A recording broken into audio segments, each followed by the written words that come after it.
different version of the ad, imagining that it was for a winter ad campaign. Press generate again.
All right, everyone. Can you guys hear me?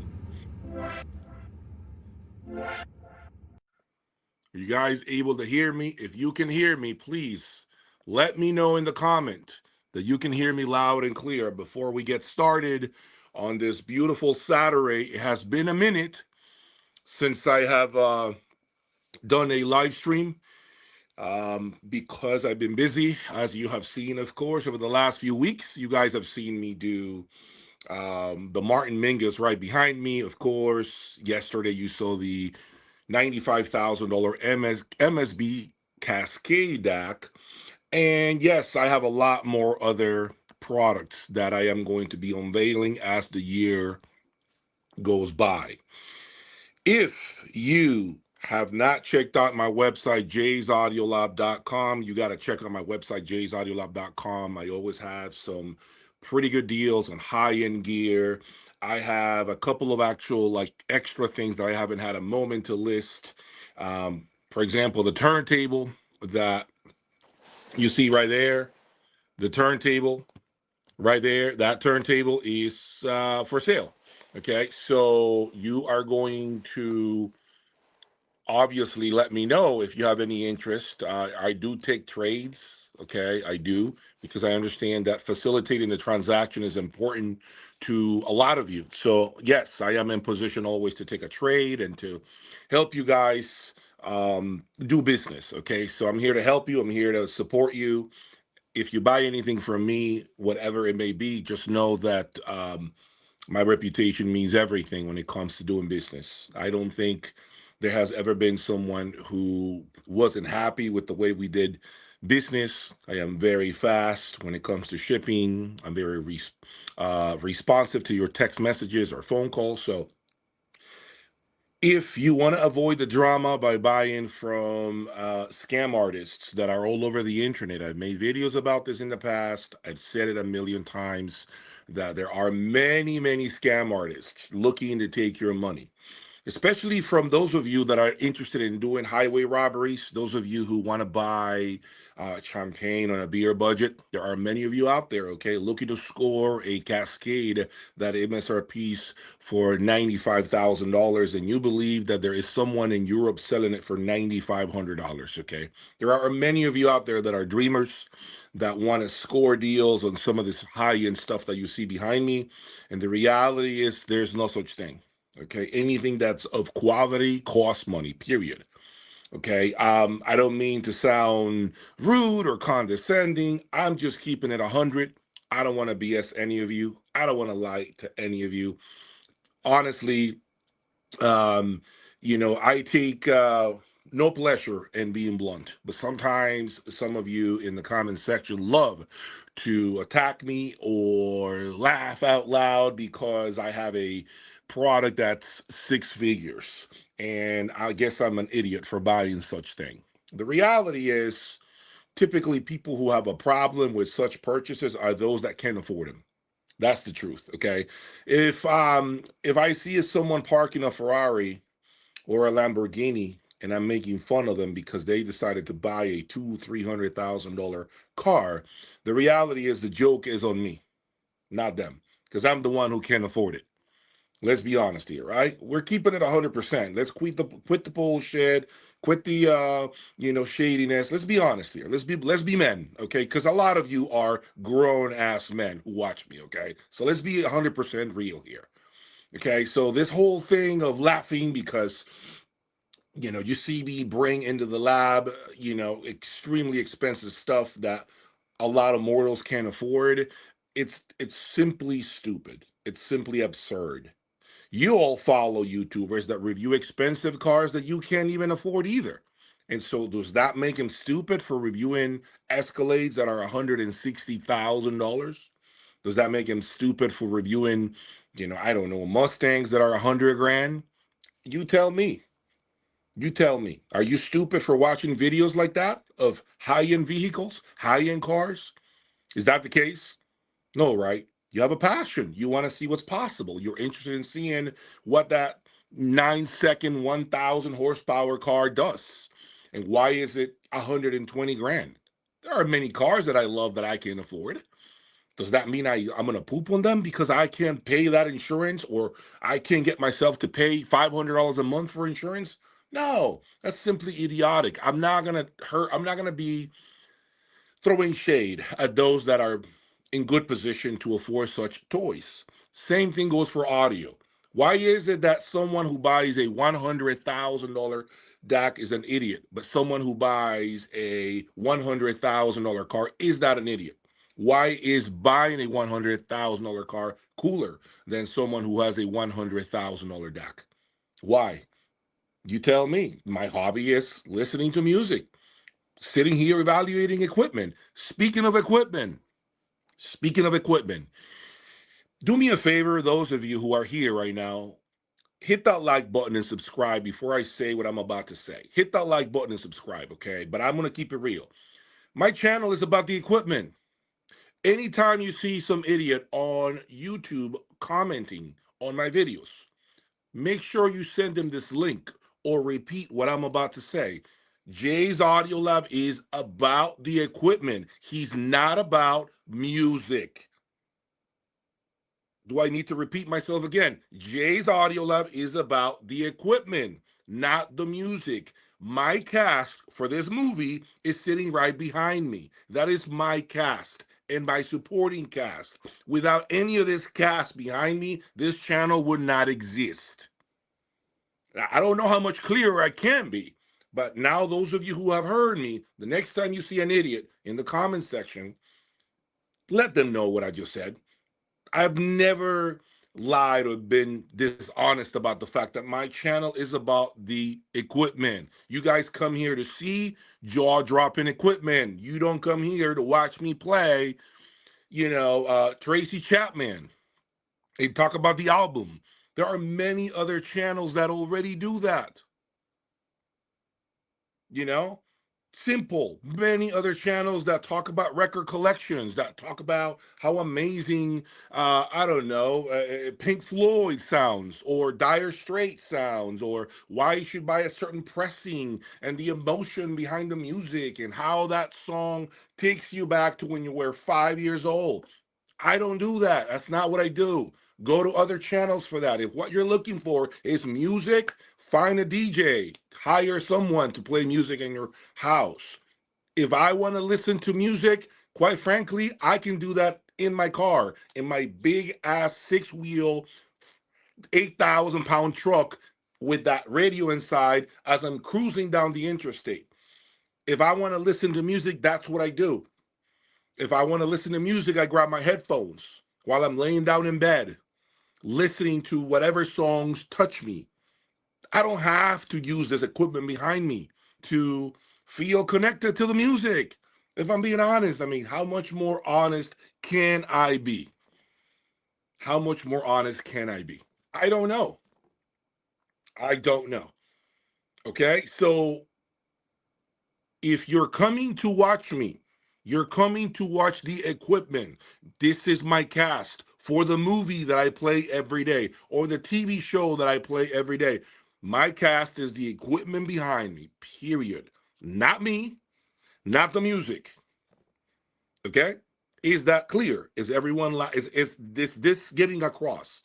Am I not making it clear enough for those of you watching me? Yeah? It's the equipment. My high is the equipment. That's my high. That's what gets me high, okay? The equipment. When I want it to be about the music and I want to reminisce while I have a drink, in this case, I have a cup of coffee right here, then I listen to music in any device that I can find. Anything. It doesn't have to be a turntable. It could be my phone on speaker right here. And it doesn't matter to me. I just want you guys to understand me loud and clear, okay? And last but not least, I'll make another bolder statement. You don't need any of this behind me to enjoy music. Anyone who's telling you anything different is a liar. If you got a dealer telling you that you need this equipment to enjoy music, is a damn liar. You don't need any of this shit to enjoy music. You do not. If you want to enjoy music, trust me, you might not be in the right hobby. This is a combination of the equipment. It's a combination of listening to music from different angles with different lenses. This is what the hobby is about, listening to music through the use of different magnifying glasses, right? That's what this is about. That's what makes it cool to be able to hear songs that you knew from way back when be played in front of you with a different tonality, with a different soundstage, with a different, depth or clarity or lack thereof. That is really the reality of things, guys. Okay, I came out here with guns blazing today to keep it 100% with you. Another point I want to make, if you're tired of all these products being constantly released and put in front of you, in your face, and you're sick of seeing expensive products and you're tired of the rabbit hole that this hobby is, I made a video a long time ago and I told you all, if you want to be done with it, you need to unsubscribe to every YouTube channel that you follow that has to do with hi-fi, that has to do with music. You need to cancel your magazine subscriptions as well. You need to stop reading forums. You need to stop essentially, okay, following anything that can tempt you into buying more hi-fi. That's how you put an end to it. That's exactly how you put an end to this. You need to just sit back and enjoy your music by yourself or with your spouse. And then you're not going to have any temptation to go buy the next item, the next Cascade that's right behind me, which we're going to talk about real soon, or the next, I don't know, turntable, loudspeaker. So you all are also guilty of being in this rabbit hole because you keep watching videos, reading forums, and subscribing to magazines. This is why you get trapped. This is why you'll never leave this rabbit hole. As long as you continue to do that, it'll never stop, folks. It'll never stop. Someone is going to be reaching down your pocket trying to take your money for that next product that they're selling you.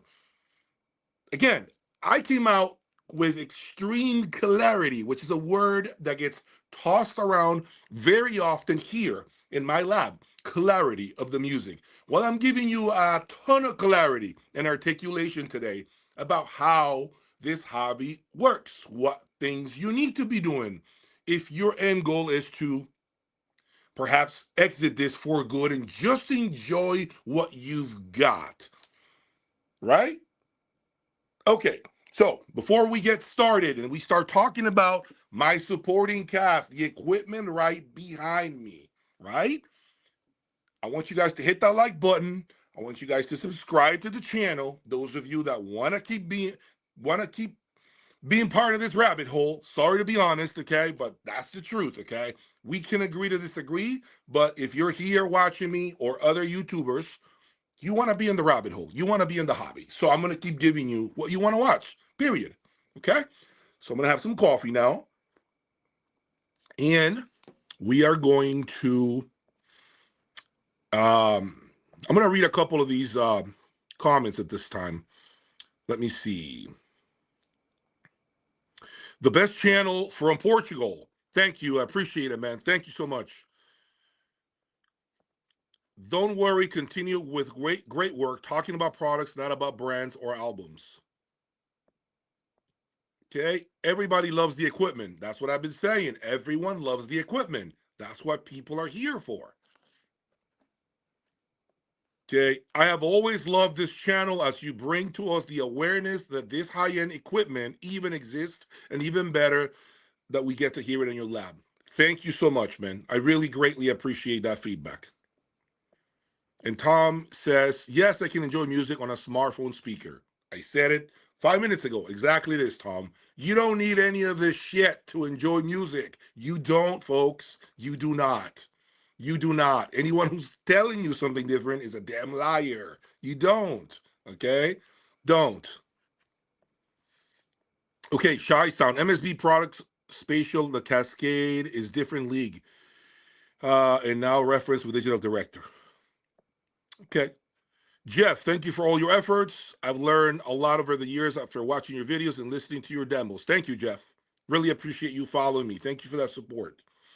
All right, so if you have any questions, okay, if you have any questions for me, okay, guys, I want you to put them in the comments section, okay, and I'm going to read them. I'm going to get to them, okay, but I want to start this off first by thanking you for being with me here today.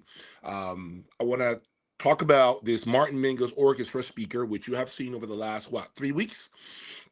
And of course, you saw my cable line, authentic audio image, which is what I've been slinging for some time. A lot of you have seen authentic audio image on my channel. Not much has been said about it. I'm going to give you a little context as to why this brand is so special. I have been testing behind the scenes a bunch of cable lines throughout the last 3 to 4 years, okay? And there are many quality cable lines out there, many. I'm not going to throw shade on any brands. I'm not going to talk crap about any cable lines. I'm not going to do that. I'm going to strictly focus on why I chose mine. I chose mine because first, it doesn't really break the bank. It's not a ton of money. I've done successful comparisons of my speaker cable, for example, against other expensive top-end cable brands or speaker cable brands that you have seen on my channel. You guys have seen those brands. You know what I'm talking about. And although in some cases, those speaker cables that are 80 to 100 grand did outperform my Assoluto speaker cable, which I believe MSRPs for about $6,500. I'm going to tell you, my cable line gave me the feeling of exactly what I was looking for, which is to make you question the need to spend $80,000 to $100,000. That's why I chose my cable line, because it brought a lot of price performance. It is a cable line, in my opinion, that will always make you feel like, you know what? There's something else out there. Let me try it. And then you return to my cable line and you realize, I should have never left. I should have just stayed here. This is just perfect. It's perfectly balanced. It's got enough detail. It's not overly ripe. It's not really boomy in the bass. It doesn't have brightness. So this is exactly why I chose Authentic Audio Image as the brand that I represent here in the United States. I have tried these successfully with Magicos. I can tell you, if you have a Magico speaker and you were to try my cable line, I promise you, you probably dump whatever cables you're using at the moment. If you had a Wilson, I can assure you that it may not unseat those cables that are $100,000 you might have laying around, but it will give you a lot of respect for the brand when you hear them.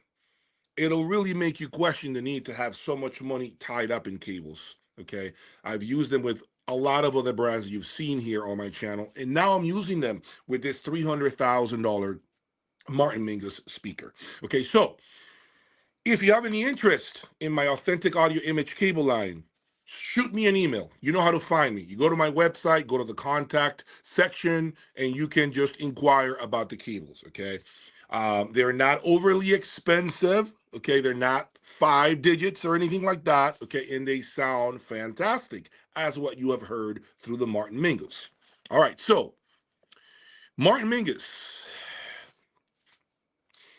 When I first unpacked this speaker and I got to hear it, one of the most impressive things about the Marten Mingus that I heard was the stunning resolution and transparency of the speaker, the clarity, if you will, the way it dissected the music, the way it separated everything, the way it placed the instruments on the stage, how much air and space every instrument had. That's one of the greatest strengths about this speaker.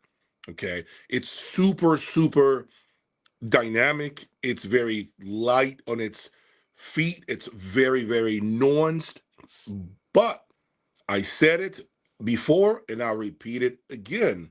It does require a careful matching of the supporting cast. It does require the right cabling. My cables work perfectly fine and they're not $100,000. It does require, the right source. It requires the right amplification. This is simply not the speaker that you're going to pair with your Krell from 1996. This is not the speaker that you're going to pair with BAT amplifiers. This is not the speaker you're going to pair with classic audio from 2000. This is not that speaker, folks. This is not going to be the speaker you're going to pair with Emotiva or even Parasound amplifiers. I'm sorry, it isn't. It'll let you hear the quality of such components. And I'm telling you, you're not going to like it. And you're going to blame the speaker. It's not the speaker. The speaker is going to tell you the type of fuel you're feeding it, the fuel, the gasoline quality that you're putting in it. It'll talk to you. It'll tell you these things. Okay? So if you are a person that loves a chameleon-like loudspeaker, that today it'll tell you you went out there, you purchased this component, and this component is just crappy. It's bright. This Chinese DAC is no good. Here is why. Let me give you the particulars as to why this Chinese DAC is terrible. This Taiwanese brand is horrible. Or let me tell you why this component is a phenomenal component. It'll talk to you. It's that type of loudspeaker. It's a masterpiece, one of the most resolving, most detailed loudspeakers I have ever owned in here. And I've had a lot of top-end speakers. You guys have seen them. Okay. So aesthetically speaking, I believe they're some of the most gorgeous loudspeakers that I have ever owned. Okay.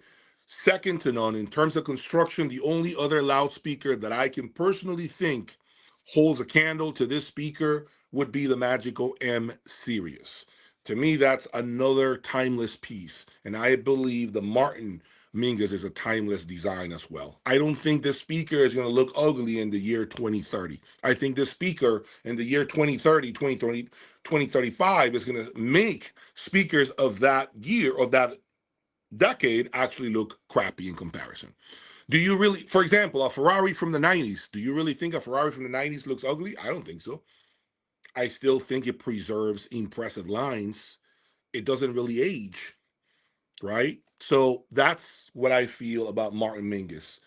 And I continue to fall in love with a lot more things about the speaker that I'll articulate in the near future. All right. So let me take a couple of questions. If you guys have any sort of questions, I'm going to stop real quick. Thank you, Greg. I appreciate that. Let me see. Now that you have Marten 3-inch mid-range compared to the other speakers drivers. Okay, I don't know if that was a question. Joshua, wish I had my own place. I live with my mom right now, and I'm not allowed to buy a pair of speakers. It does okay, Joshua, man. Time will come for you, brother. The time will come for you to have your system. Don't worry about it. Just keep at it, man. Just keep driving. Just keep working your ass off. Just keep, making money, man. Just that's all you got to do. Just keep making that money, Joshua. Don't feel bad about this, okay? Don't feel bad about it. Your time will come. Greetings from Australia. Robert, thank you. I want to go to Australia, by the way. That's a country that I need to visit. Fernando, hello Jay. Any thoughts on Pilium? Can we find one of all of your cables in the website? So you can find my cables. You can see some of the cables on my website. Okay, so you can definitely see some of the models. But if you click that link, it will take you to the main website, the manufacturer's website. So if you have any interest in any cables, let me know. Okay, you can contact me through my website. Trust me, these are killer cables. Any thoughts on Pilium? Pilium is a Greek brand represented by a gentleman in New York, a dealer in New York. He's the importer. I don't have any hands-on experience with Pilium. If I were to tell you what the sound is like, it would be solely on like my memory and based on what I heard at shows. And to be frank with you, that is not the best way to express what something sounds like. When you hear it at a show, it's a rough draft. It's not really the product in its full glory. So unfortunately, I can't really speak on what kind of sound Pilium is like. I do, from an aesthetically, I think they're very good looking products. I think the construction seems to be very solid, but I don't know anything about the sound signature. I don't know if it's a clean, clear sound or a little warmish or in the middle. It's very hard to say. Greg, thank you, Greg. Appreciate that again. Now, okay, so let me see. Okay, so here's a question. How is the bass on them things that you have? I don't have any subs. I'm not using any subs. I do not use any subs for my 2-channel. The only time I have utilized subs, okay, was when the Von Stryker speakers were here. The Von Stryker Ultra 7s did use subs, and I had exceptional results with it. Jay, what price point do you expect speakers to have top quality components, including internal speaker wires, 5K, 20K, 50K? Look, Eugene, it's a very hard thing to say. I think every brand approaches speaker design very differently. Let me explain. You got Wilson doing mechanical time alignment, right? So they spent a lot of R&D on the design of the cabinet, on the construction of the cabinet, of course, and a lot of their footers now too. They're really good because the new generation of Wilson Audio has these incredible footers. I can't remember what they're called, and so their main thing is, that construction of the cabinet as well as time alignment. As far as the internals, quite frankly, I am not going to sit here and tell you that I know for a fact they use the same quality of wiring that, let's say, a Martin speaker utilizes. I don't know if that's the case. Does that make him a worse product? That's not the case. As a matter of fact, since I'm talking about Wilson Audio, it's probably the most successful American brand that we have today. Audiophile grade American brand that we have today. Okay, I'm not talking about JBL. I'm not talking about those mass marketed products. I'm talking about these small brands, okay, these boutique brands, if you will. Wilson Audio is, in my opinion, the most successful brand that we have in the United States, and there's a reason for it. They are not, if they were selling you smoke, okay, if they were selling you smoke, they wouldn't be as successful as they are.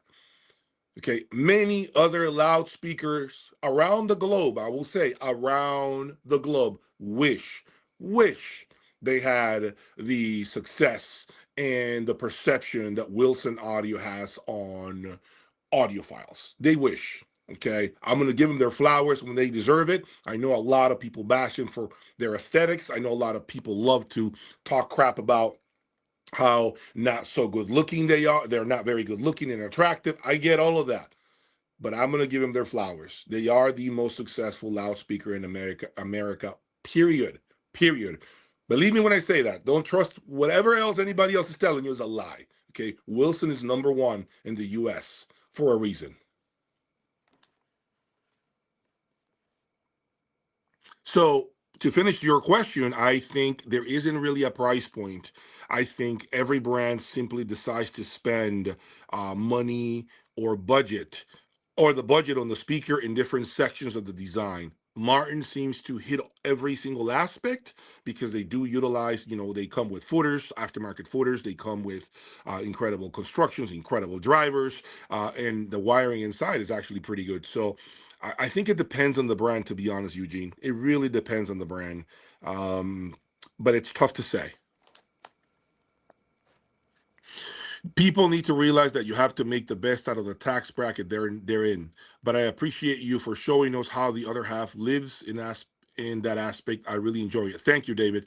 Thank you for that. I appreciate that. Now that you have Martin 3-inch mid-range driver compared to other speakers, do you prefer the presentation of a smaller mid-range driver? I actually don't really think I have a preference about this when it comes to the size of the mid-range driver. I really don't think I have a preference. I think it's just the implementation of the driver that makes the biggest difference. The crossover design, even the internal wiring more than anything. That to me is more important than the size. You can have a 15-inch woofer and not sound anywhere near as good as as 210s would, for example, if those 210s are set up properly, if they're used within the speaker configuration or the speaker cabinet the right way.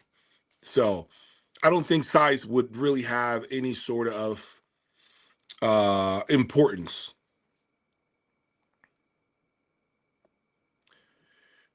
Okay, let me see. Let me check this out. What about the Darziel DAC compared to the solution? I don't have any sort of experience with Darziel, to be honest, Darziel DAC, so I couldn't tell you anything about that. All right. Jay, what about the Egglestone Audio? Egglestone is an American company. I don't know what your question is. I don't know if your question is just about general knowledge when it comes to Egglestone. Look, I heard great things about it. I don't want to really, again, embark on attacking any brands or saying anything derogative because it never helps me. It's not good for the industry either. I know they're trying to build quality product. I see them at shows. They have a nice following. So, they're handmade in the United States, and I can tell you that I've run into a lot of audiophiles that love the sound. The sound of Egglestone works. I mean, a lot of people. I've heard them at shows. To me, at shows anyway, they sounded pretty good. So overall, it seems to be a well-rounded brand. It seems to, just try to stay afloat and build quality products that hopefully meets, your budget constraints, right? Hopefully, it allows you to buy within your means. I don't know if they'll ever build a, six-figure loudspeaker, something cost no object. Maybe that's in the works.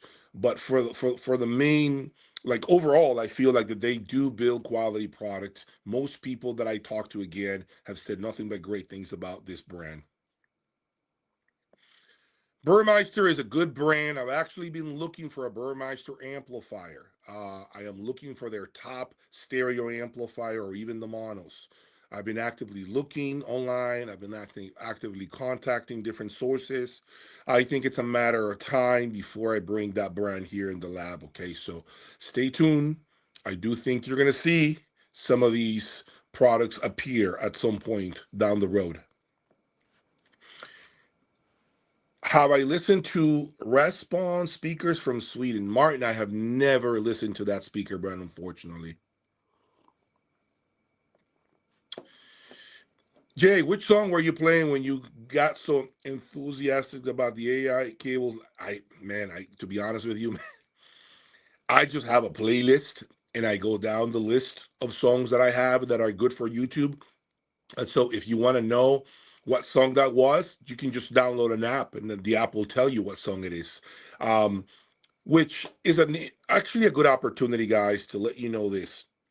I know some of you comment all the time, put some real music, put music that stresses the speaker, play this, play that. Folks, remember, I can't play everything through YouTube. It will give me a copyright strike. If I play all the recommendations you guys want me to play, the video doesn't publish. It gets blocked.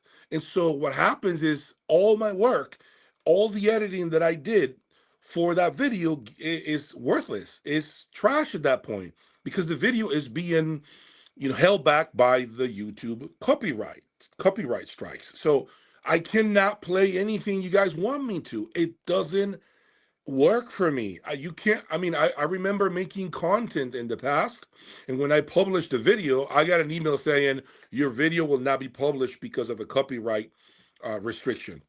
So I work the whole day for no reason.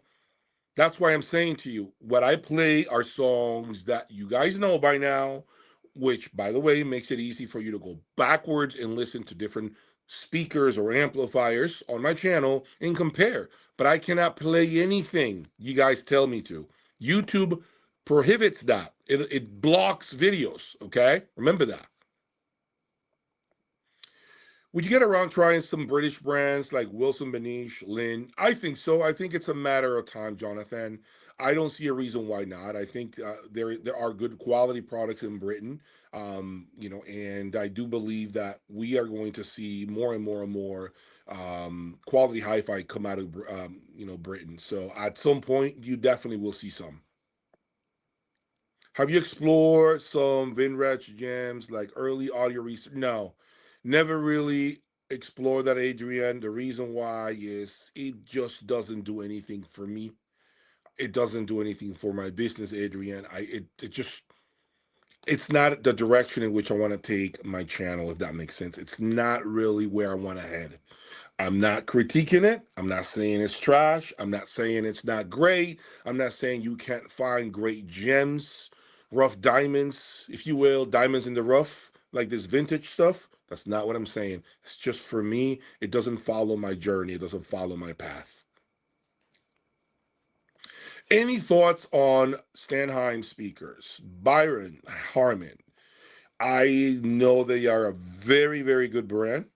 Quality constructed component loudspeakers. I heard him. The best I've ever heard that brand sound was with a Griffin Essence, and it was a VPI turntable. I think it could have been at Capital Audio Fest last year when I heard it. It's the best I've ever heard Stanheim speakers sound. I've heard nothing but great things about it. It seems to be a very favorite loudspeaker brand amongst audiophiles. So it is a very popular brand here in the US. I see it gaining more and more traction. Check it out. You should try it. I'm going to tell you that I don't have anything negative to say about it. I have heard it, and it's always been great to my ears. Could we hear your Kronos turntable sound with your speakers one day? Yeah, man, absolutely. Absolutely. I just need to figure out what songs to play. And remember, I have to change records too on top of that. So I will figure out what songs to play, and I will definitely make an effort to let you hear my turntable through my Martin loudspeakers. No doubt. Definitely. Folks, do me a favor and hit that like button, okay? We're on 100 people watching me right now. Hit that like button, support this video, okay? Let's get more likes, please. Jay, do you listen to Paul Hardcastle in your free time? I do not, David. I do not. Eugene, can we stop with the play real music comments? There's so much judgment on people's music preferences. There are many people out there that judge, music, and the truth is music is all subjective. It's about what you like, man. You are no one to tell someone else that song sucks. If that's what they like, man, who are we to critique someone's music choices? Who are we to critique someone's food choices? Who are we? No one. So, okay, let's see. The audio stuff. Have you ever heard triangle hi-fi speakers? Never heard triangle hi-fi speakers. Never heard triangle hi-fi speakers. Nima, what is your opinion on the 19,000 Fine Audio F704 speakers? Fine Audio is a fine brand. Really good sound, pinpoint imaging. I love that single driver approach. It's been really, really good to my ears. I've always felt like it's a very clean sound signature. The only thing I can say that could be a problem for fine audio loudspeakers is when you crank them up. If you crank them up too hard, I heard it on several locations. When you overdrove them, they are not able to take loud listening sessions. I found them taxed, and I dare to say I heard their drivers break up some. So you always got to keep in mind, if you're considering to buy fine audio speakers, get out there, listen to your music, tax them, add volume. Don't be afraid of adding volume, okay? Tad, when it comes to Tad, yep, Tad. I heard Tad now has no distribution in the United States of America. Tad loudspeakers is officially without a distributor. As of today, Tad America is no longer in existence. You are hearing it from Jay's Audio Lab. TAD from Japan has no more US representation. It's done. They decided to pull the plug from the US for the time being. They have no distributor in the USA.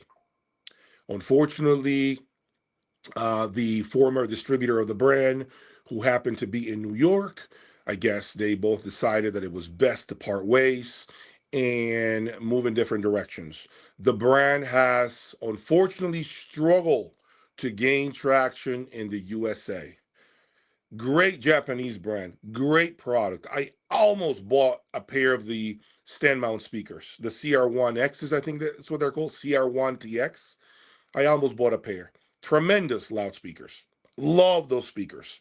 They unfortunately don't have an easy time in the United States. They are not really highly desirable loudspeakers, and I don't understand why that is. They are well built, they sound really good.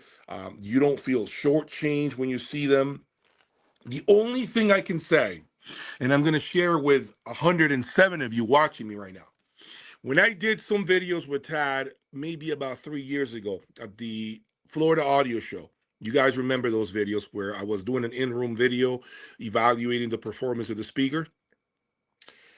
The only thing I would say about Tad that I wouldn't call it concerning, but is a question of mine is, how is it possible that you've had 3 versions of the same speakers and nothing has changed?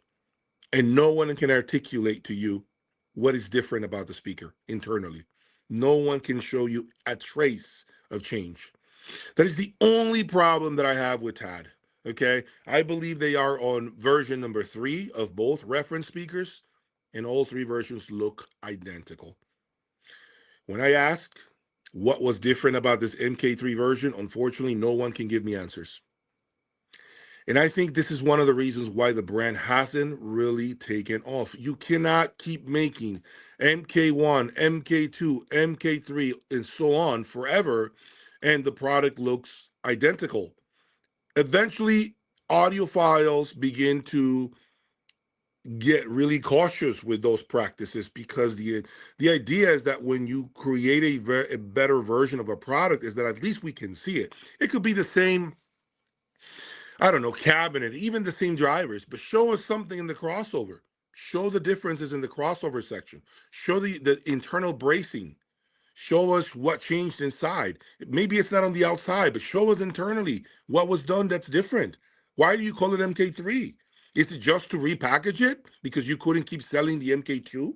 Is that what you're doing that? Is that the reason why you're calling it MK3?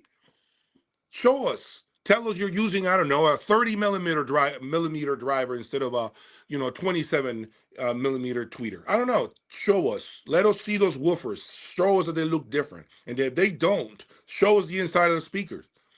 What's different about it? I think that's one of the biggest problems that Tad has had in the USA. They keep giving you the feeling that they're repackaging goods. And so for now, they have no representation in the USA. And by the way, their prices keep going up and up and up for the same looking product. The same product. Can't really hold on to that formula forever. Can't. So what do you think about grounding components externally, like through a grounding box or grounding cables? Let me think about how to say this. Let me think about how to articulate this. All right, I'm going to say it like this. I grounded stuff in my room, and the brand will go nameless. I just didn't like what I heard. It could have been user error. It could have been me. I don't think so, but I'm gonna question myself, and I'm gonna say I did not like what I heard when I grounded stuff. with the brands that I have had here. I'm not saying that's the case with any other brand outside of those, but I had a hard time vibing with the music. The music sounded drier. There wasn't enough air around the instruments. Yes, I heard nuances. I heard little details that were more apparent, but I don't know if I really prefer that type of sound over the original. Um, and that's something that I still have a hard time accepting because I keep reading a lot of reviewers and how they love grounding and how it has improved the performance of their system. And I'm trying to figure out why that wasn't the case for me. And I keep thinking in the back of my, in my mind, like, should I try it again? Should I bring it back? Should I continue to see maybe this time around I have better luck? And I don't know, guys. That's been my issue as of late with grounding. I haven't had the greatest results, but that's not to say you will not. I'm speaking about me, only me. Favorite music band. We never really hear you talking about your favorite artist and stuff. For me, it's about mood. For me, for example, if I'm feeling energetic, if I'm at the gym, I like to listen to some Dead Mouse, right? Dead Mouse music, that type of beat, that type of music, electronic music, EDM, if you will. That gets me in a good mood. That type of music, especially when I go out for a drive. But I like music like The Cars. I like music like Elton John. I like music from the 80s. A lot of 80s music, is music that is really close to me, and I get very sentimental, if you will, with music from the 80s. But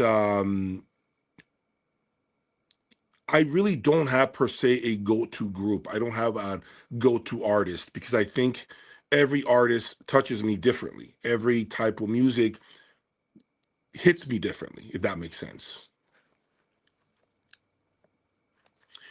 What about panels like Alcivox? They sounded great at Munich in I guess 2024, but less so for me in 2025 with the old Jaddies. They were memorable. Adrian, I don't really have a lot of experience with Alcivox. I know that there are other brands out there trying to compete with them, namely Claris's Audio, which is a great brand represented by Mike from Suncoast Audio. Florian and him are partners. They build quality products. So I know that you have a lot of different choices right now when it comes to when it comes to panels. Um, I just, it's hard for me, Adrian, to give you a qualified opinion of a product that I haven't had in my possession, that I haven't played with, that I haven't displayed. I will say though, I am curious about trying perhaps at some point an Alcivox speaker in my room with my amplification and see, what my takeaways are, right? Maybe Todd needs to take a hard look at Bowers and Wilkins. Maybe, Eugene, maybe so. How do you compare Martin's versus Magico? Oh, that's an interesting, Fernando. That's a very interesting question. Before I answer that question, hit that like button, guys, please. Hit that like button, subscribe to the channel. How do I compare Martin versus Magico? Woo! This is an interesting one.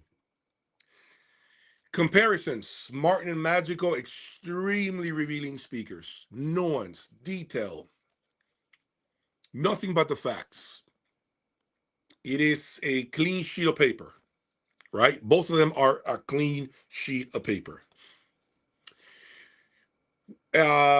Construction, impeccable on both ends. Aluminum on one end, you got wood, beautiful wood on the other end, right? With Martin. Driver technology, both of them are using some of the best drivers that money can buy. Magico makes their own drivers to their specifications, and I know they put a lot of R&D on driver development. We got Martin, who basically uses Accuton drivers, and we know Accuton drivers is like the Porsche of drivers, right? They don't play. I mean, that brand does not play. So overall, they're both detailed, clean, clear sounding speakers. Both of them are extremely nuanced speakers. If you love resolution, if you love clarity, if you love detail, I can't think of two better brands than Magico and Martin for that. I cannot think of two better loudspeakers than Magico or Martin, if that's what you love.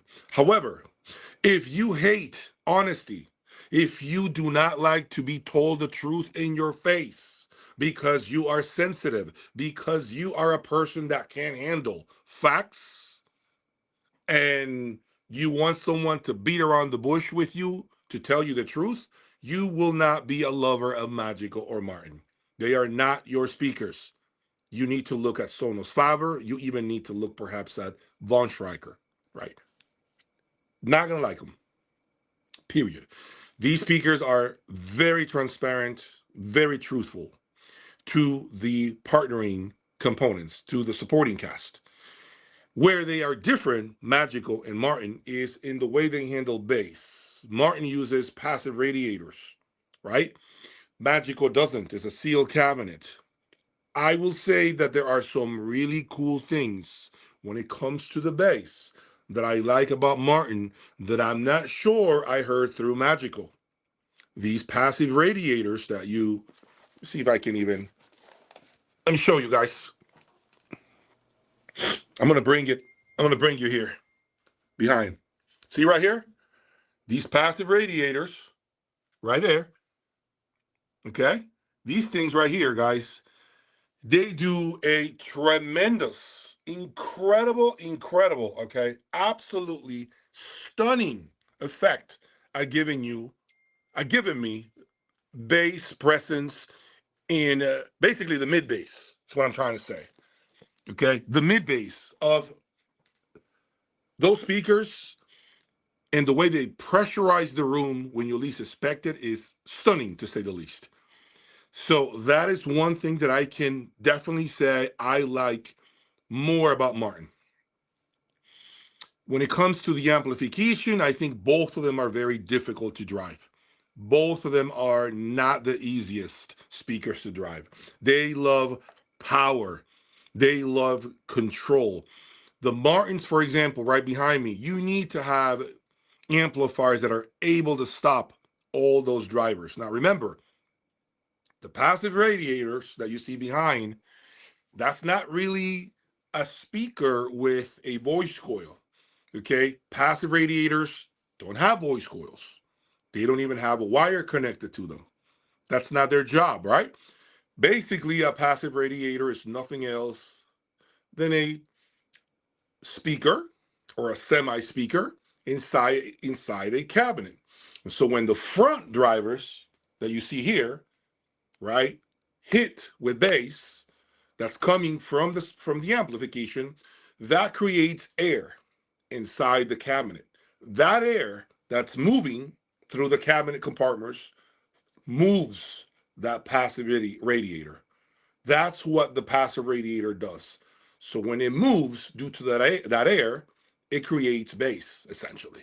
It creates more body to the music. So in case you didn't know, that's what a passive radiator is. It doesn't have any wires connected to it. Okay, that's not the job of a passive radiator. That's why it's called passive, right? Because it's not being fed any power. So that I love about Marten. I love that about Marten. I really dig passive radiators on the speaker. This is the first speaker that I've ever owned that had a passive radiator, and I really like the results that I'm getting. Save your money, buy a house, sell you my system for 10K. Have I ever heard Daniel Hertz systems? Never heard it. I unfortunately don't have any desire to hear it. I'm not saying it's bad stuff. I'm not saying I hate it. It's just doesn't follow my journey. Okay, I'm not walking on that path.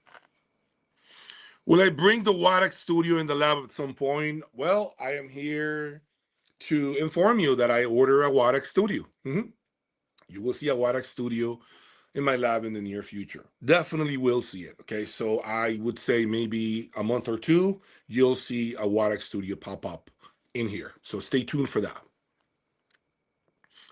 Can you describe the sound of the MSB Cascade? How do you compare it with other DACs you have tried? Ali Alamri. I can definitely tell you what this DAC sounds like, okay? Before I get started, you know what to do. Let's hit that like button, call in more people to watch this awesome live stream. I'm feeling happy energetic, ready to answer all your questions. So let's make it a fun live stream.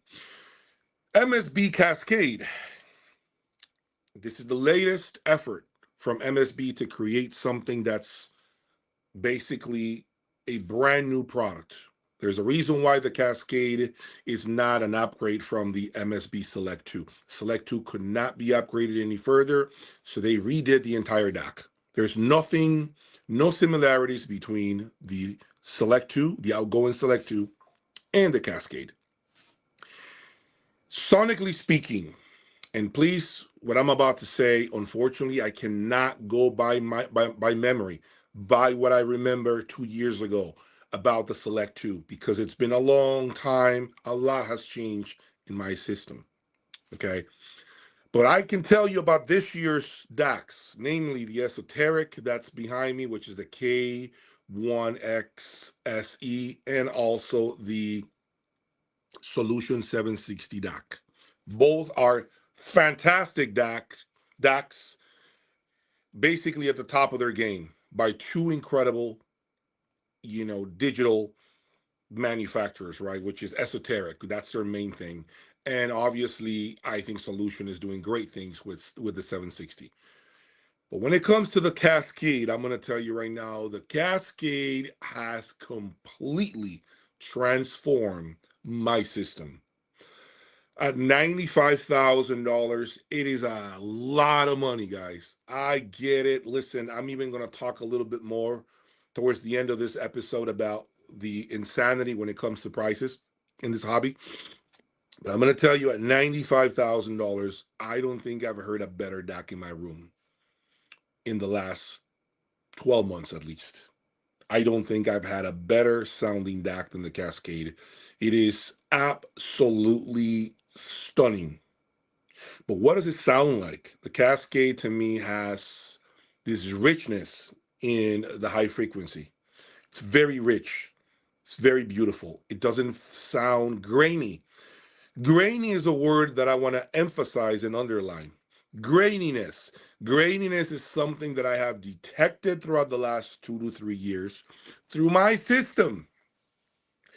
And I started to finally understand that it could have been some of the sources that I was using. Some of the DACs that I was using could have been maybe the fact that it was a mismatch with the electronics that I was using in that DAC. Okay. Synergy plays a huge role at this level. Okay.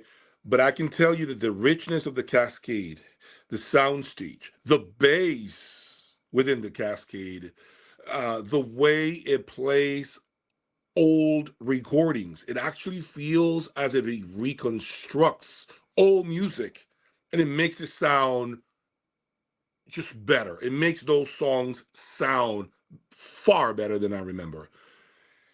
The MSB Cascade just doesn't take a backseat to anything else I've ever had here in terms of a DAC.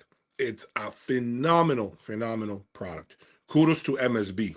I did not have any idea that the Cascade is as good as it is. It is a fantastic product. Miles ahead of a lot of other DACs that I've heard.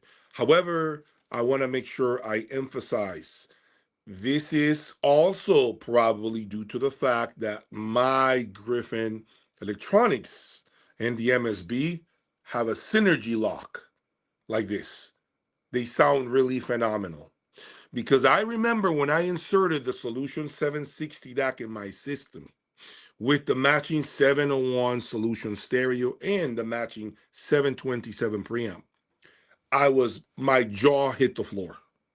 One of the most impressive presentations I've ever heard. Again, synergy.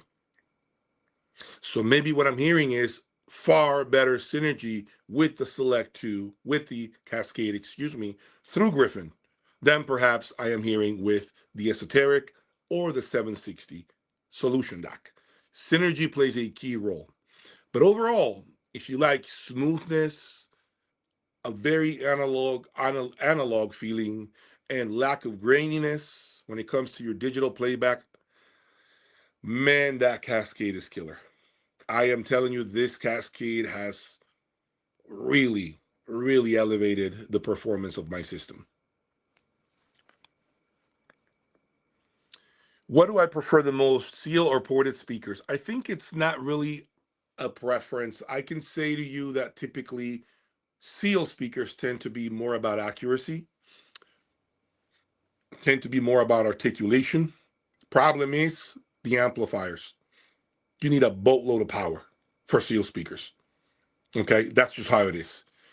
Ported also have a benefit, which is they're easier to drive typically, and I'm not gonna lie here, they usually fill the room better. They usually have a lot better bass. Not better bass, but they pressurize the room better.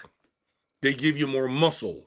They give you this body in certain frequencies that I gotta say, sometimes it feels as if it's missing with seal speakers. I can't tell you how many times I've seen Magico owners with subwoofers. I've seen many of those. And it can be also because they're using the wrong amplification for it. They're not set up properly. Or the fact that maybe your room is not the right room for a seal cabinet enclosure.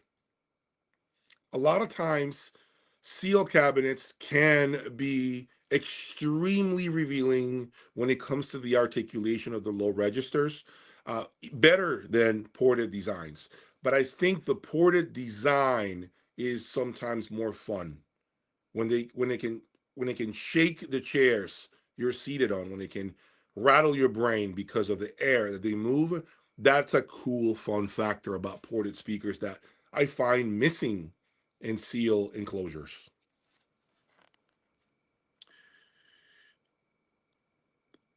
Would you say the Cascade has any chance of beating the flagship DCS DAC system, their Varice Music System 216? What is your take here? I will say to you that for me to extrapolate and for me to really generate an answer for you is very tough. First of all, I've never heard this DAC, DCS DAC. Secondly, I think it's 300 grand, not $216,000. I think it's 300,000.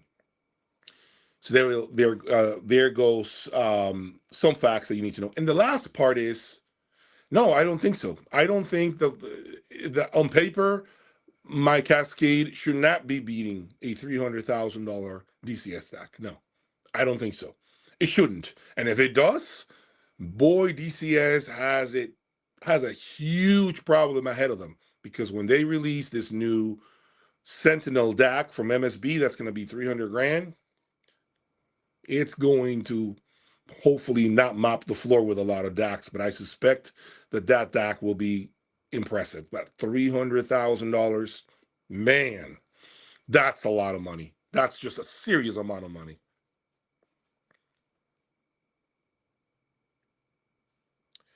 No problem. Okay, Tom. I heard the Wadex Studio through AccuFace 300. It was phenomenal. Yeah, man, I keep hearing great things. And by the way, the Wadex Studio is coming out with the power supply as well as an external clock. And you're going to be using these Akasa power cords, these cables that come in like yellow and I believe red, which are going to be like even adding more performance improvements.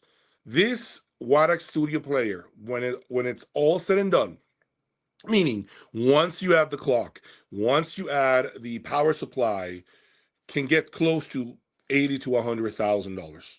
Big investment. However, I am hearing rumors that once you add these two pieces to the Wadex Studio player, when you add the clock and the power supply, I am hearing you are at the same level as their $300,000 reference DAC. That's what I'm being told. I don't know if this is true. All I can say is my Wadex Studio will be here hopefully in the next month or two. And you bet your you know what that I will be ordering the clock and the power supply. So be ready for that. Was wondering the comparisons, if any, between the Martin Diamond tweeters to B&W. I unfortunately don't have a way of making such comparisons, Eric. It's difficult for me. I haven't had a B&W product in, wow, maybe a decade. So I cannot help you with that, Eric. Physics is why digital will never beat true analog.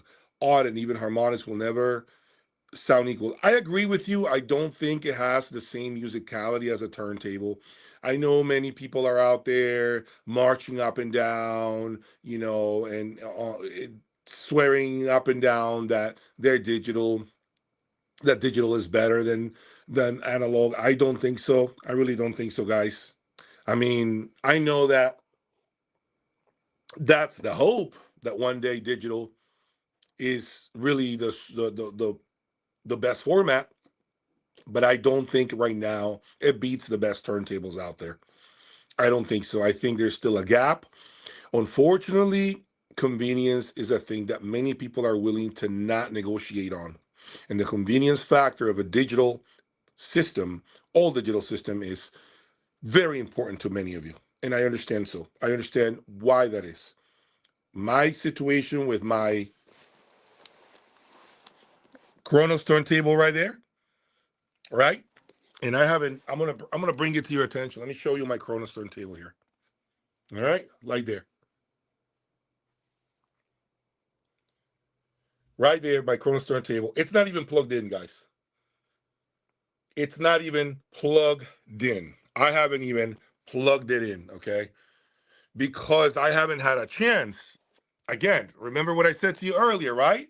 You need to have time for this stuff. I haven't had a moment to plug it in, to look at my music collection, to enjoy it. I haven't had time. You need time. Turntables are like babies. You got to have time for them. It's like having a dog. Perfect example. A turntable is like having a dog. You got to have time to walk it. You got to have time to feed it, to bathe it. You have to have time to take it to the vet, to buy food, to pay attention to it. That's what a turntable is. You got to have that time. And if you don't have time for any of that, don't get a dog, which is why I haven't gotten a dog, and don't get a turntable. Period. So there goes that.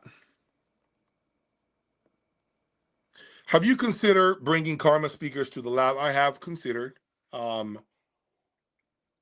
Unfortunately, Karma raised their prices significantly last year, I think it was.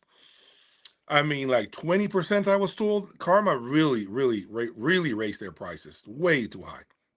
And quite frankly, I just abandoned that idea because of that, because it's just got too expensive.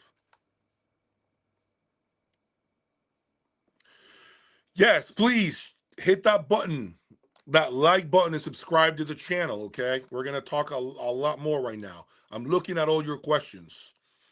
Have you considered the full in-room treat measurements of your system to understand? I have considered it.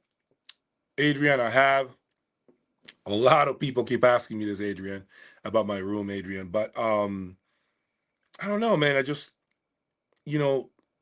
maybe if someone that knew what the hell they were doing when it comes to taking room measurements, maybe if they did that, they came and did it for me, I'll let them do it and then take a look at the results.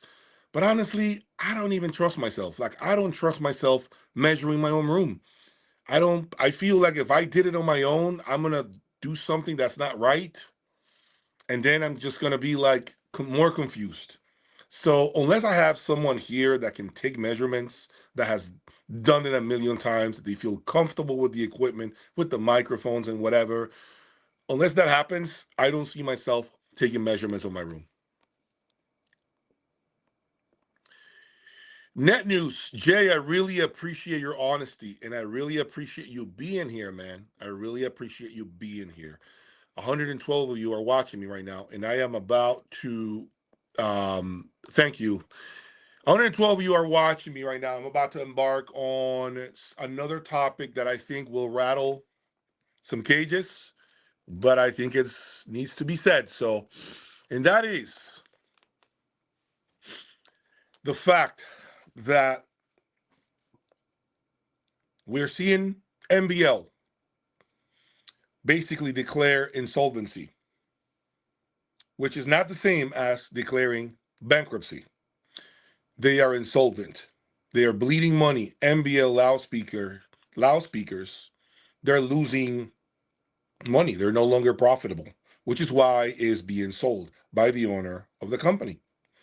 And I know that there are some bids that have taken place. I don't know who is going to buy it. I'm not in the know. Some of these bidders have actually signed NDAs.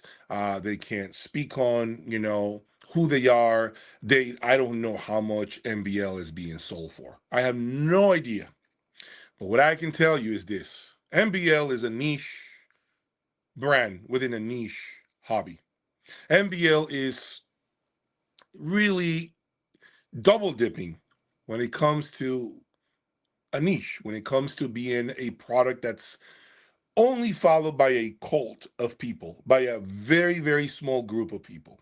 And to sell products like that cannot be easy for the brand. Omnidirectional speakers, to be specific. That's their main bread and butter. Yes, they do make amplifiers, preamplifiers, DACs, CD players. I understand. But their main bread and butter are loudspeakers. Now remember, MBL was founded in 1979, the year I was born, 45 years old. It's a company that has been around for a long time. And I dare to say successful. But as of late, of course, if you've been watching videos, you should have seen that MBL has declared insolvency. So it's being sold. No one has bought it yet. I don't know when that will be taking place. What I heard is that we should know who is going to be purchasing the company within the next 2 months or so. So stay tuned for that. But if you're wondering, why is this even happening? What's going on? A 45-year-old company is losing money, which is why it's being sold. How could that be, Jay? I have one theory, guys, and that is everything nowadays is too fucking expensive. Everything is near six figures. Everything is over six figures. Everything that comes out now is just astronomical. You almost have to go to the bank and take out a loan to buy some of this hi-fi gear. And I just feel like we're not doing enough as an industry to entice a new breed of audiophiles, new young generations to want to come in here and learn the hobby and appreciate the hobby. We are putting products that are six figures right out of the gate in front of their faces. Of course, this is never spoken about. A lot of our older audiophiles, the old men and women that have loved this hobby for decades, are unfortunately on their way out with one foot on their casket. Sorry for being blunt. Sorry for being honest. And so that old money is about to be transferring and passing hands to a newer generation, their kids, their grandkids, whoever that may be. And what happens is now that old money that's moving hands, we have no way within the industry of figuring out a way to attract those young generations, that young money, that fresh money, because all we have are six digit products to offer them.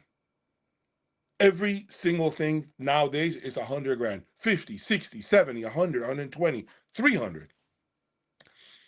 So I feel like a lot of brands are not making the effort to really create quality products at a lower price point.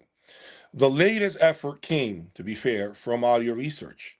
If you know anything about Audio Research, they released in Munich just last month affordable audio research products. And kudos to Audio Research for doing that. Thank you, Audio Research, for doing that. This is what needs to be happening in order to entice the younger generations, young money, fresh money, as I like to call it, entice them to come into the hobby. Once you bite them, once the hobby bites them, once you enter them into the hobby, then you can move them up the ladder. Then they'll make efforts to figure out how to make more money to buy the next component. But if you have no way of grabbing these new generations, then where is this hobby going to go? Well, I'll tell you where it's going to go. We're going to see a lot of high-end brands go bankrupt. Rumor has it, and I haven't confirmed it because, and I don't want to speak on this. I don't want to tell I don't want to make a video about this, okay? Not yet anyway.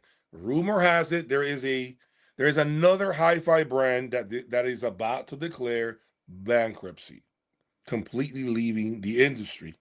I can't say who it is because at this point it's just an unconfirmed rumor. And if I make a video about this, you know how this begins. It gets on forums and it becomes a virus. So I'm not going to say who it is, but rumor has it there is another hi-fi brand, okay, that is not doing too well. Once again, you keep making products that are six figures. You keep making products that are not within reach of most people anyway. Where do you think this is going to go? Where do you think this is going to go? It's going to be impossible for a lot of brands to stay alive. You're going to see, look at Krell amplifiers. Krell amplifiers. Go to their website. KrellAmplifiers.com. Go check it out. You'll see there is no website. There is no Krell website anymore. Gone. Gone. No one answers the phones. Gone. You can't even trade in Krell gear to most dealers right now. If you have Krell electronics right now in your hands, most dealers don't even want it. You want to know why? Because if it breaks, who's fixing it? Who's fixing it? You tell me. Who's fixing Krell gear? Krell electronics. It's an example. You got other brands that I can think of right now that I'm sure have been through the same battles. And so we're going to start seeing a lot of brands come in and out of this industry, which leads me to my next point. Okay?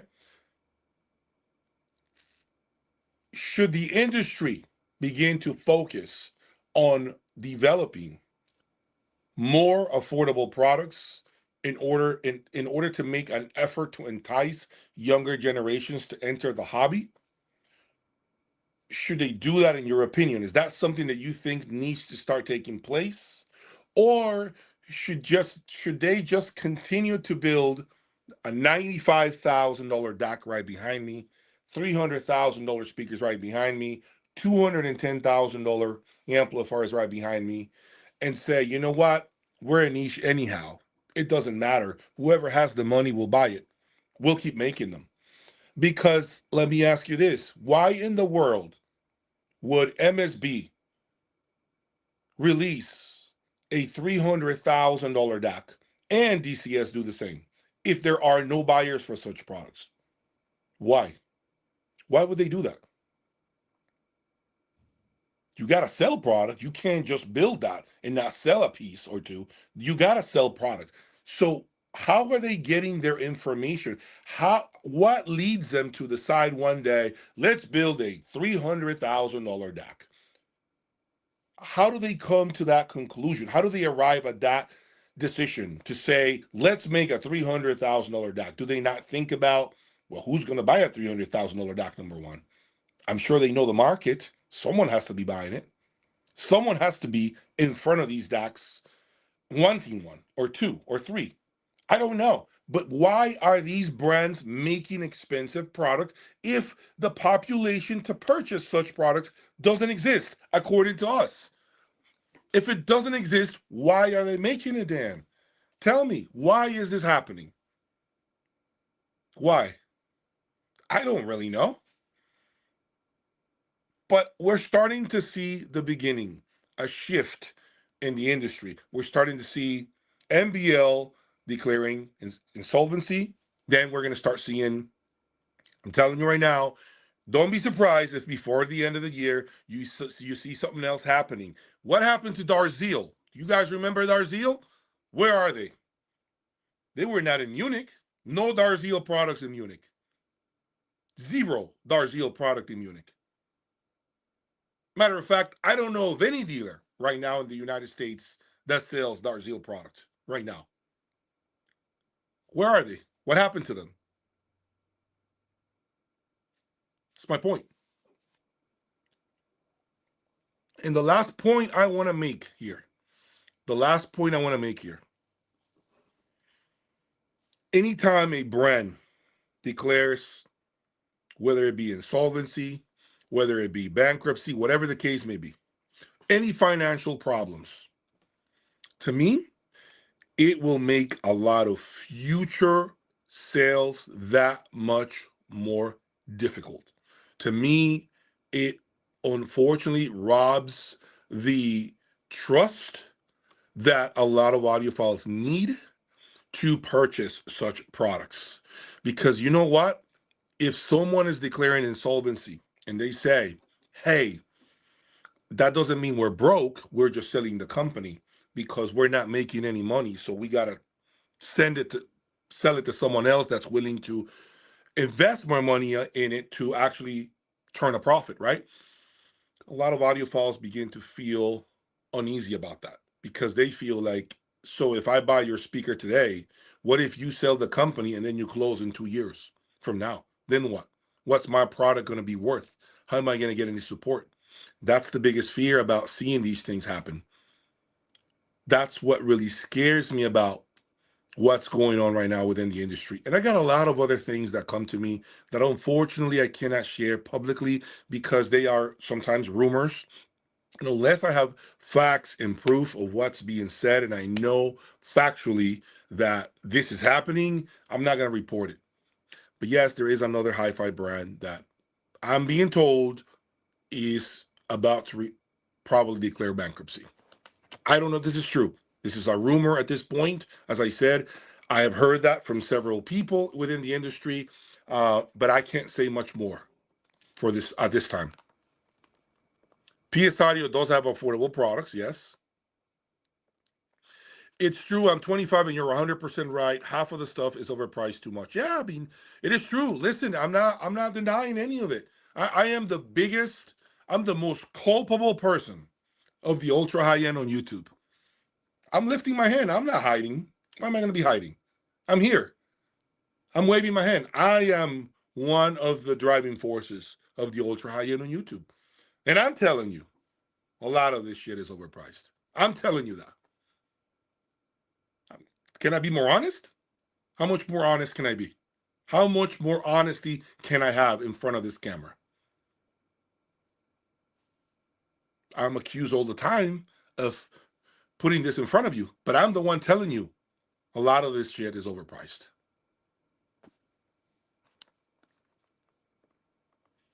I use Lin amps. Sounds so good in this small room. Great, man. Awesome. Lower than 10K. Good question. Maybe Bose can buy MBL. Let me tell you something. If Bose bought MBL, MBL would become the most successful American brand tomorrow. Let me tell you. If Bose, with those deep pockets, became the new owner of MBL products, I probably think they will bring production to the USA. MBL will start like making products here, and they will become the #1 American brand in here. Let me tell you, with the pockets that Bose has, MBL will be Wilson will be #2. Wilson will go to the second to the backseat immediately.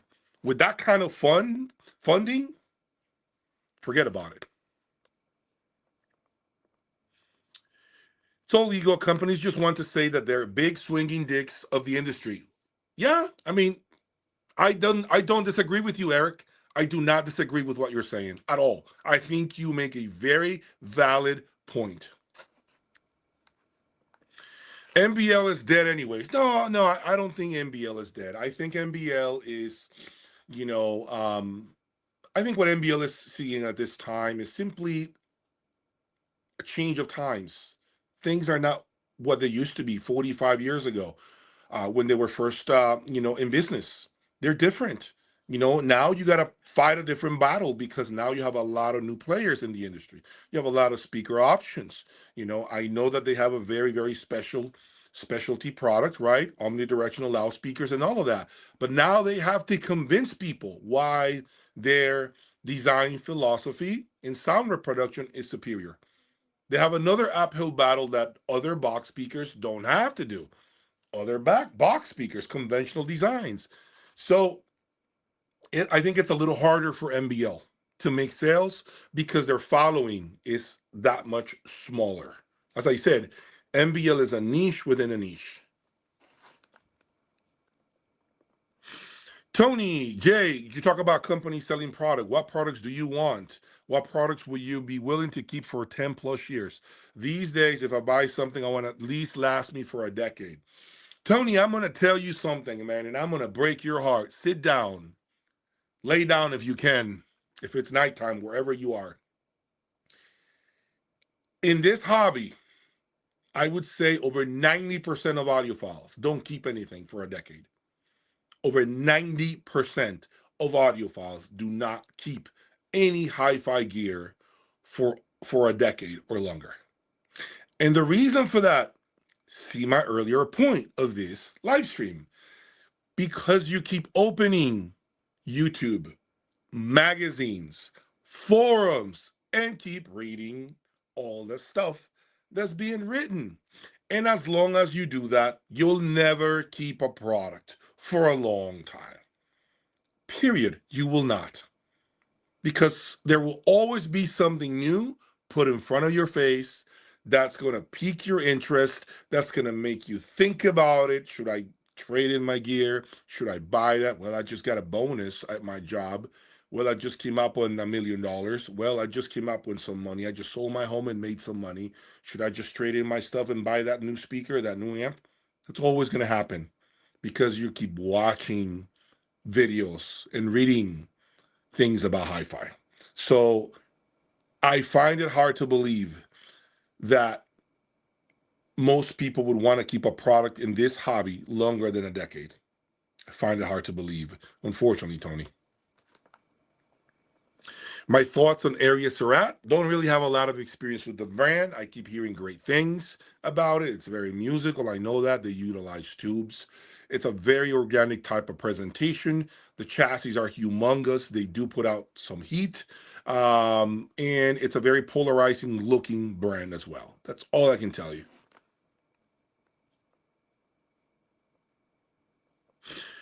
I have a super big question. How does Marten speakers sound with 2 amps? Don't know. I have not even tried it, to be honest with you. Maybe I will.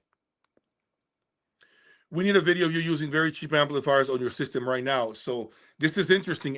Ancient Alien 815. This is a very interesting thing.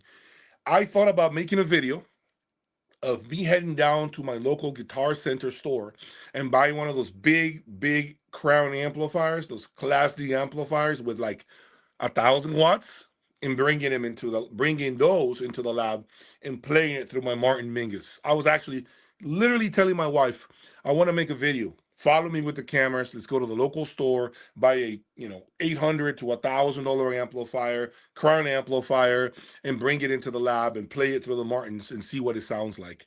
So you're not too far away from what I'm thinking, by the way, because I think those videos really do quite well for me.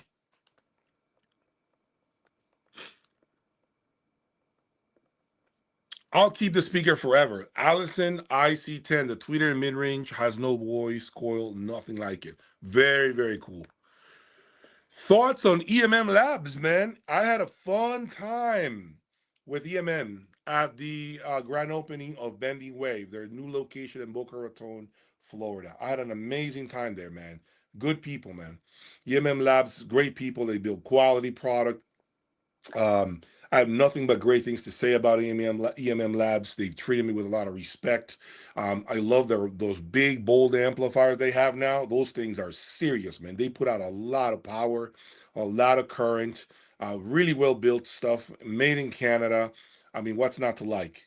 Just across the border. The product, I'm being told, is very solid, very reliable. Don't be surprised if you end up seeing an EMM Labs set of monoblocks at some point later this year. Okay, don't be surprised. Okay, so let me think about, do you see Boulder upgrade the 2003? Mike Norris, do I see Boulder upgrading the 2000 and 3000 series of electronics? Mike, I do see that coming. I do think we're closer to that than any other product being replaced at Boulder. The 3000 series Boulder amplifiers to me are starting to become ancient, very dinosaur-like, if you will. And that's not a knock on the product, that's simply age. Doesn't mean that the product is crappy or it doesn't work. That's simply just the fact that they're already getting old.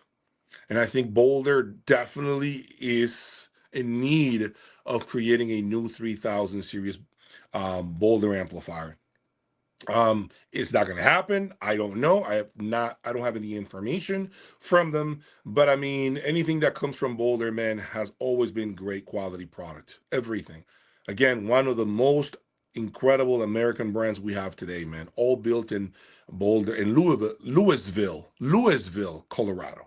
Okay, so Boulder is fantastic product, man.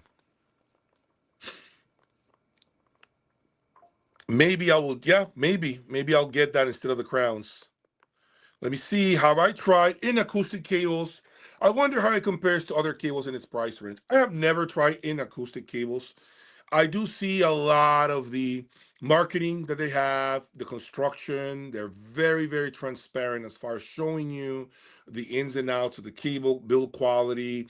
How every cable is laid out together. They are very open about their engineering. There is no denying in that. Very few cable brands are as open as in acoustic cables. How great they are, I don't know. I just have never ever had the pleasure of owning any other cables. I got a video idea for you. What about compare regular electric cables versus high-end cables? I did that. I already did that cable. I already did that comparison. Search my YouTube channel. I compare like an Amazon speaker cable to a $100,000 speaker cable or something like that. I can't remember. But I have one video like that for you. So that video did a lot, like really good, ruffled a lot of feathers. So maybe I embark on a second video like that through these Martens. Maybe these Martens are gonna maybe they're gonna tell us more about that. I would be very, you know what? I might round up a couple of people this time. I might actually bring 3 people and do that cable comparison of maybe those same Amazon cables, which I still have laying around here, against my authentic audio image cables. Maybe I'll do that. Let me see if I can round up 3 people here to come out on a weekend that I don't have much going on, and see if through the Martens we get a different type of result. Is there any product you have had in the lab in the last few years that stands out above all else? That's a great question, John. Man, a product that stands above all else. Let me think. John, I've had so much product, John. Does it have to be hi-fi related? Because if it's not hi-fi related, I'll tell you a product that has stood out right there. Right here. This puppy right here. That right there, that has stood out above any other projector I have ever owned. So there has never been anything as good as that monster right there. Nothing has even come remotely close to what this monster Sony projector is capable of. Everything else has been just okay in comparison. However, let me show you the Apex right here. The Apex right here, they're actually extremely, really amazing amplifiers. I mean, this amplifier has been with me for 14 months already, going to 15 months for a reason. The day these amplifiers leave my room for good and I part ways with them, I'll miss them. And I know I'll want them back at some point. But as you know, I can't keep everything. This is why I tell you, keep checking my website, jaysaudiolab.com. Okay? I'm always going to have high-end stuff for sale. Anything you see here that you might be interested in, it may not even be listed. But if you have any interest, you can always email me and see what we can put together. As far as, let me see if I can show you guys. Okay, so you're seeing a shot of this, my system. Okay, so I'm using this laptop right here with the Cascade for the time being, okay? That's what I'm using. And for power, for the time being, I don't know if you see it right there, I'm using this is a Shunyata device that I'm using just to connect my MSB Cascade. And yeah, so, and then of course the turntable right here that many of you want to see in action, right? Coming soon, guys. Coming soon. Give me some time. Coming soon. We're gonna play this through my Marten Mingus Orchestra loudspeakers, excuse me, and see what kind of results we get. Over here, we got new amplification that has arrived into the lab. Okay, you're gonna see those amplifiers really soon. All right, give me some time. And yeah, and then the cables from Jorma statement cables. So that's what I got going on around the lab at this time. Let me see what other questions you guys may have.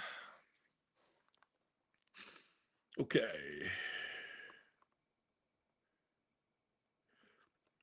What about Tyco Extreme? Would you say it's one of the top digital sources you've tried? Without a doubt.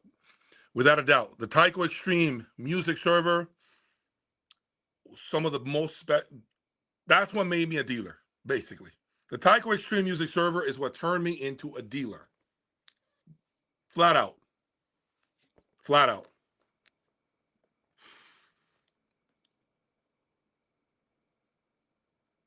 Yes, that's very true, David. Very powerful, very true statement. Sony is also better than Barco. They're both fantastic. Sony and Barco are fantastic projectors. But this projector here is special, guys. This is special. It's, man, that's like the apex of projectors for me, under 100 grand.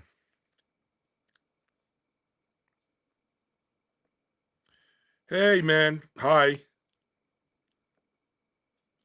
Can you tell us about the Tyco router or the switch? Don't remember what you had, Jay, but I am intrigued how they sound and what improvements they bring. The Tyco switch, I have it. It's a very, very interesting device that essentially what it does is it cleanses the incoming signal.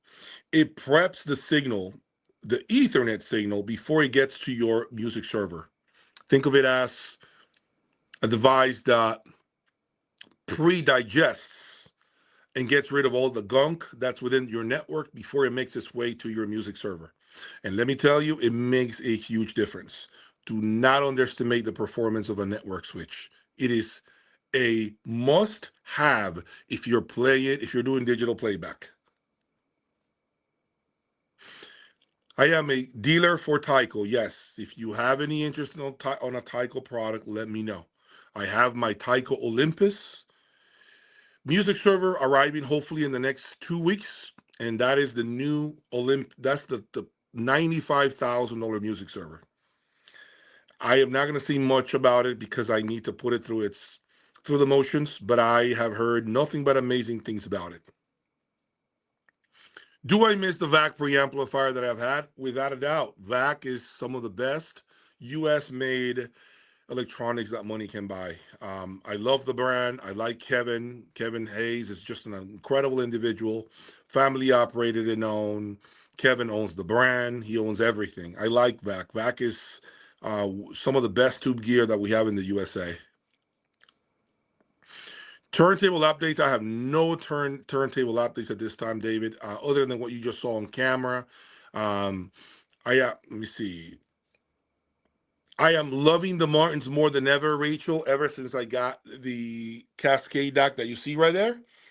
I am in love with the Martens. Right now, the Cascade has just really made me want to listen to the Martens more than ever. More than ever. Like, I actually cannot wait for this live stream to be over so that I can be listening to some music through the Martens. It is really a super transparent speaker. You're gonna hate him, like I said, if you just have crappy components. You know, regardless of the model, I think you have to do the best you can to get the best electronics for Martin speakers, especially if you're going to order the ones with a diamond tweeter.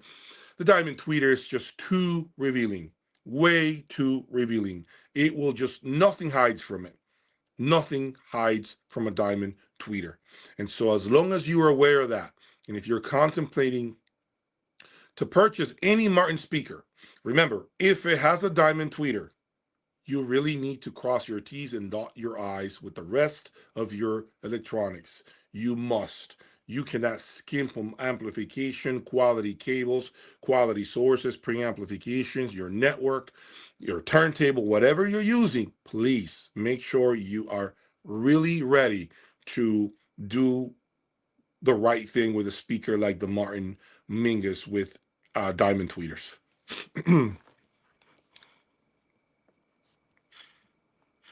They sound incredible. Like I said, Rachel, they sound incredible, but it does take effort. Something that very few people ever articulate is the fact that anytime you get to a revealing speaker, a transparent speaker, there's always going to be more responsibility on you, the owner, to set up the speaker for success. The speaker is simply not going to come and fix your issues. If anything, you're buying a speaker to tell you the problems you got within your system. So, what about moving plans to Texas? Williams, that's still the plan. Unfortunately, moving and taking my whole business to Texas takes a lot of planning, finding the right home, the right price points, the right space, obviously building the right room. It's a huge thing for me. I expect that to happen, but there are a few things that I need to take care of before I finalize something in Texas. I do see myself living there. Great audiophile community. I love Texas people. I had a fun time with Danny. Really awesome people in Texas. I just cannot stress it enough. When I was in Texas, I mean, not only do I have a truck that fits in, but I also just love Texas people. They were really, really welcoming of me and my wife. The food is great. We love the space in Texas. That's the most attractive. Besides the people, I think what I love the most about Texas is the space, man. The space, man. I hate, when the neighbor farts and I smell their fart because I'm attached to their house. I can't stand that shit. I'm ready to just be away from everybody. I just want to be in my own home and have to literally get on a bike or a car to drive over to my neighbor's home. That's what I want. I want to have space. Everybody move the fuck out. Leave me here. You over there, I'm here. Like, I want that openness, man. I'm dying to feel that way. I want to see trees. I want to see deer come up, all of that. I don't see any of that in Florida. There's none of that shit here in Florida. There's none of that in Florida. Okay, and quite frankly, I'm just I'm ready for a change, and somewhat saturated about Florida. I never thought I'd say that, but I'm saturated about living in Florida for most of my life, and I get a good vibe and a good feeling about Texas. But as soon as I find something that is to our liking, that makes sense for the business first and foremost, and then for my family, then I will definitely share those news. But at this time, I'm still hunting. I'm still looking for the right space. I got to look at the school system as well for my daughter. I got to make sure that it's not like a very very remote area where they film like the Texas Chainsaw Massacre in the middle of nowhere. Like, I can't be in the middle of the bushes somewhere with wild hogs and shit. Like, I gotta be relatively close to the city, not necessarily inside the city, but within a nice 20-minute drive, right, from the city at most, 20, 30 at most. So again, I just have to find the right spot.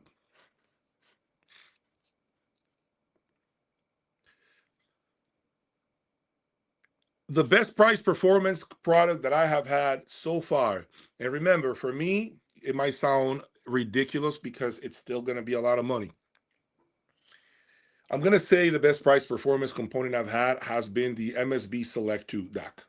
For the money, and it is, again, yes, I know relatively speaking, it's a lot of money, but when you put it in my room, it's not considered a lot of money. I would say the MSB Select 2 DAC is the best price performance component I have had in here. I think it's everything that an ultra high-end component should be. but at 45-ish, which is what you can buy it for right now, to me, it will leave you not wanting anything else when it comes to the digital performance of a system. The Select 2 DAC is really, really an impressive piece. If I am going to think about something else, I am going to say the Magico Q7s as well. The Q7 Magico MK2s, for the money that you can buy them for, is a fantastic loudspeaker, without a doubt.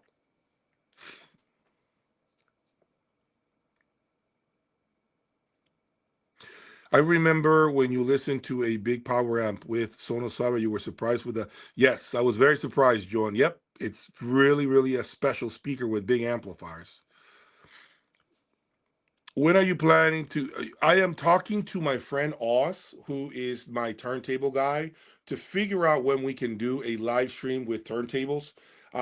He wants to bring his tape player, and I think we're probably going to end up doing some. He actually texted me 2 days ago. I think we're going to plan something. We need to make that happen. I know a lot of you want to see a live stream with my turntable, and he wants to also bring this crazy tape player device that he's got that's like 40 grand. And so we might be able to do something like a live stream of my turntable and his tape deck, and then compare and see what the differences are. I think that would be really interesting for many of you, right? Let me know. Let me know in the comments section if you think that would be of interest to you. What are your thoughts on the Strom Tank red double chassis top of the line that caught your eye? I have no thoughts about it because I've never heard it. I know it was primarily designed to feed big power amplifiers like my Griffins behind me. So, but I mean, I have no reason to doubt that that unit is not an incredible performer. It has to be a phenomenal unit, but it is very pricey. If you move to Texas, you could get Ron to design your room. He seems to know his room acoustics. Yeah, I spoke to Ron. We've had some conversations in person. I'm going to be using a lot of help, people that have done it before me, those that learn from their mistakes, those that can come in and say, you know what, I made this mistake. Don't do this, do that. I want to do that. I want to be able to talk to people that can give me, qualified opinions, of course, and all of that. So, because it's going to be a heavy investment in a big production. My room, ideally, the room that I want to build is going to be like 2,000 square foot, and it's going to be several rooms within that. If I can do it, my goal is a 2,000 square room. And that room, again, is going to be sectioned off, and I'm going to have different sound systems in there. Hopefully, I can have a cost no object system. I can have a middle system, mid-fi system, and then something a lot more affordable type of system. That's my goal. So 2,000 square foot room, I think, would be enough to make that a reality, right? So, but yeah, it's a big production, guys. Like I said, it's a big move for me. Okay, was there a big difference between the Apex Stereo and Apex Mono? Yes, big difference between Apex Stereo and Apex Mono. The biggest thing I would say is the Apex Mono blocks are a lot more transparent. The Apex Stereo is a little sweeter sounding. It's a little more like more. I wouldn't call it pleasant, but it's more forgiving. The Apex Monos are just a lot more revealing. A bigger magnifying glass, if you will, magnifying lens. So I think that the those of you that want nothing but also, before I forget, the Apex Monos are very fast sounding, extremely fast, super dynamic, way more than the stereo ever was.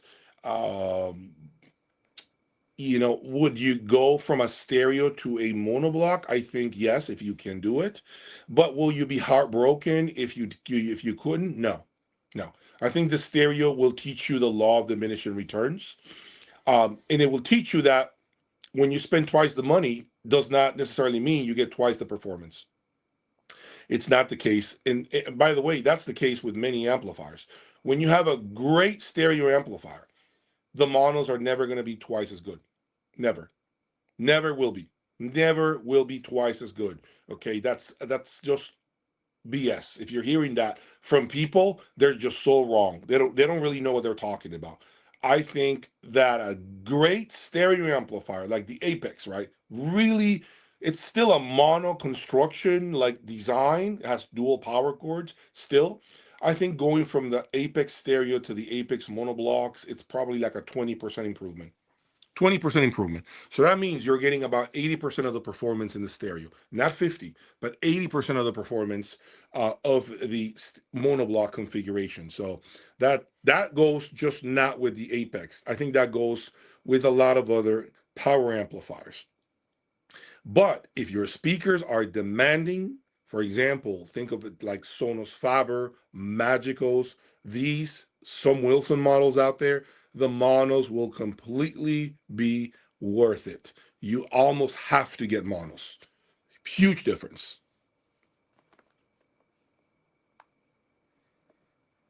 All right. Any other questions? I think we have come to the last question. So I'm going to wrap this up by saying, guys, that I plan to put some videos pretty soon of the Cascade DAC that's right behind me, right there. And you guys, I hope that you guys can give me some constructive criticism, feedback. All good feedback is welcome. Every type of good, constructed feedback is welcome. Those of you that want to be funny and want to attack me, go for it.